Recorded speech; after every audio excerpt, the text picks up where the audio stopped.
Dear students, in previous lecture we have solved first and second question of exercise 5.3.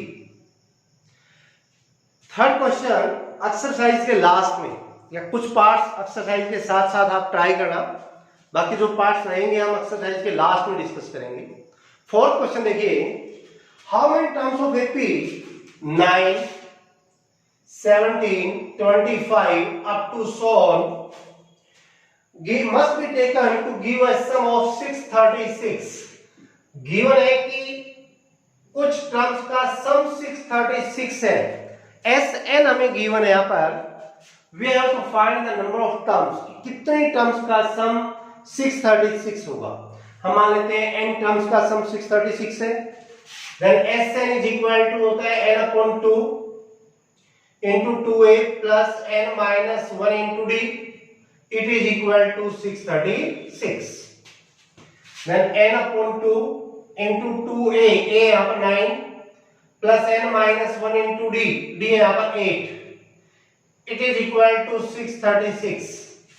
Then 9 to the 18 plus 8n minus 8 is equal to 1272. 2 उधर जाएगा तो 1272 हो जाएगा, इसके साथ multiply होगा। 18 माइनस 8 10, 10 को n से मल्टीप्लाई करोगे 10n plus 8n square minus 1272 is equal to 0।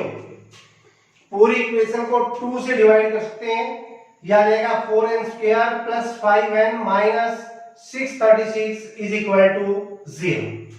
अब इस इक्वेशन को सोल्व करेंगे। फर्स्ट और लास्ट टर्म को मल्टीप्लाई करोगे, 636 को अगर हम 4 से मल्टीप्लाई करते हैं तो यह आ जाएगा 2544। सच टू नंबर्स मल्टीप्लाई करें तो 2544 आए और सब्ट्रैक्ट करें तो 5 आए। ऐसे नंबर होंगे 53 और 48। तो इसके फैक्टर होंगे 4n square plus 53n minus 48n minus 636 is equal to 0। यहां से n कॉमन होगा 4n प्लस 53, यहां से माइनस 12 कॉमन होगा 4n plus 53 is equal to 0। 4n plus 53 पूरे में से कॉमन आ जाएगा, बाकी बचा n minus 12 is equal to 0। तो या तो 4n प्लस 53 0 है या फिर n माइनस 12 0 है। अगर 4n प्लस 53 0 है तो 4n is equal to minus 53 and n is equal to minus 53 upon 4 और इधर से n is equal to 12।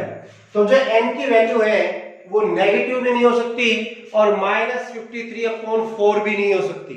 Okay, तो n की जो ये वैल्यू है ये तो reject, then n is equal to 12। तो इट मींस इस एपी की 12 टर्म्स का सम 636 होगा। आप अगर वेरीफाई करना चाहें तो वेरीफाई भी कर सकते हैं। एपी हमें गिवन है, उस एपी की 12 टर्म्स का सम कैलकुलेट करने 636 से आएगा। ओके, बड़ा इंपॉर्टेंट सम है, ध्यान से करें। फिफ्थ सम, फिफ्थ, सिक्स, सेवंथ बड़े आसान से सम है। The first term of an AP is 5। First term में आपको दे दिया कि एपी की फर्स्ट टर्म 5 है, फिफ्थ सम में गिवन हमें, and last term is 45 and the sum is 400। Sn is equal to 400। Find the number of terms and the common difference। number of terms बताओ कि कितने टर्म्स हैं इस एपी में। तो मान लेते हैं n टर्म्स हैं, then Sn is equal to, अब यहाँ पर लास्ट टर्म गिवन है तो हम लास्ट टर्म वाला ही फार्मूला अप्लाई करेंगे, that is equal to n upon 2 into a plus l, that is 400। तो n into a 5 plus l 45 is equal to 2 उधर चला जाएगा, 400 के साथ मल्टीप्लाई होगा 800।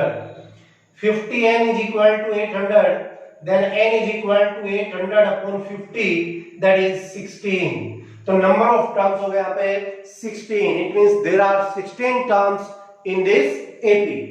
देन कहते हैं also find the common difference. अब हमें कॉमन डिफरेंस भी कैलकुलेट करना है।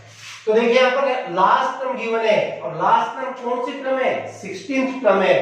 It means a16 is equal to 45 तो 16th टर्म होगी a plus 15d is equal to 45, a5f plus 15d is equal to 45, then 15d is equal to हो जाएगा 45 minus 5 that is 40, and d is equal to 40 upon 15 that is 8 upon 3, 5 से cancel हो जाएगा 8 upon 3, तो आपका answer होगा number of term 16 and common difference is 8 upon 3. 6 sum में given है first and the last term of an AP are 17 and 350. First term 17 है, last term 350 है. If the common difference is 9, common difference 9 है, how many terms are there? बताओ इस AP में कितनी term है. अब यहाँ पर लास्ट टर्म में गिवन है, तो लास्ट टर्म nth टर्म होगी a plus n minus 1 into d that is equal to 350. a 17 plus n minus 1 into d, d 9 that is 350. तो ये हो जाएगा 17 सॉरी d 9 है plus 9n minus 9 is equal to 350.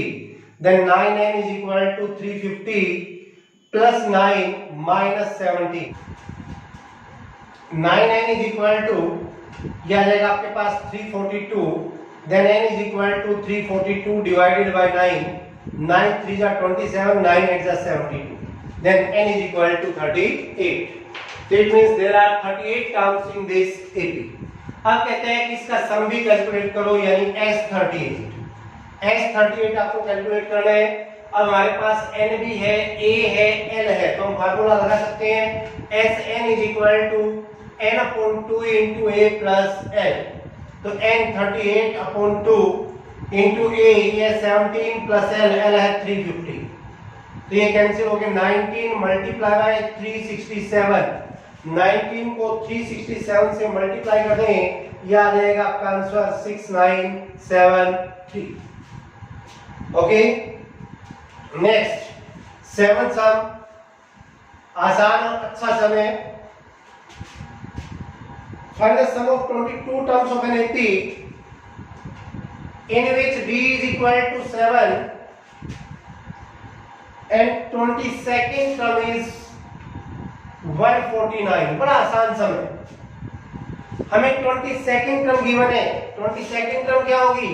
a plus 21d that is 149. d 27 है, तो a plus 21 into 7 is equal to 149.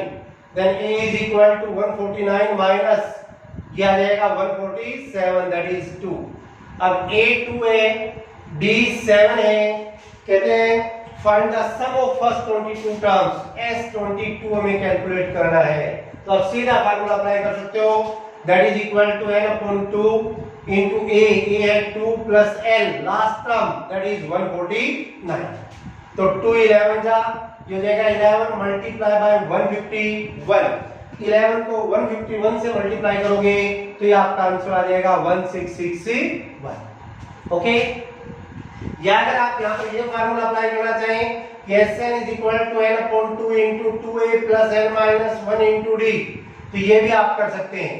a आपके पास 2 है, d आपके पास 7 है, n हमने ये गिवन है कि 22 टर्म्स का सम हमें चाहिए, तो n 22 पुट करेंगे, सेम आंसर आ जाएगा. नेक्स्ट सम 8th सम है, find the sum of first 51 terms of an AP. We have to find sum of first 51 terms. सबसे पहले भी यही देखना है हमें गिवन क्या है, फाइंड क्या करना है. With second and third term, second term में गिवन है 14 और थर्ड टर्म गिवन है 18. अब देखिए कोई भी सम में सोल्व करना है, सबसे पहले हमें एपी की फर्स्ट टर्म चाहिए, कॉमन डिफरेंस चाहिए, नंबर ऑफ टर्म्स चाहिए, फिर जो भी हमारे से पूछा गया होगा हम उसको इजीली सोल्व कर सकते हैं. अब यहां से पहले हम ए और डी कैलकुलेट करेंगे. सेकंड टर्म होगी a plus d that is 14. Third term होगी a plus 2d that is 18. दोनों इक्वेशंस को सोल्व करेंगे minus D is equal to -4, then D is equal to 4। D की वैल्यू किसी भी एक इक्वेशन में पुट कर दें। a plus 4 is equal to 14, then a is equal to 14 minus 4, that is 10। तो a आ गया हमारे पास 10। कहते हैं find the sum of first 51 terms, then s51 is equal to वही formula n upon 2 into 2a plus n minus 1 into d, d यहाँ पर 4 है तो जाएगा 51 upon 2 into 10 to the 20 plus 51 minus 1 50 into 4 200। तो ये जाएगा 51 upon 2 मल्टीप्लाई बाय 220, ये कैंसिल होके 110, इसको मल्टीप्लाई करेंगे यह आ जाएगा 5610। तो इस एपी की फर्स्ट 51 टर्म्स का सम होगा 5610। ओके, आज की क्लास में इतना ही, बाकी सब कल नेक्स्ट क्लास में हम करेंगे। Okay, thank you.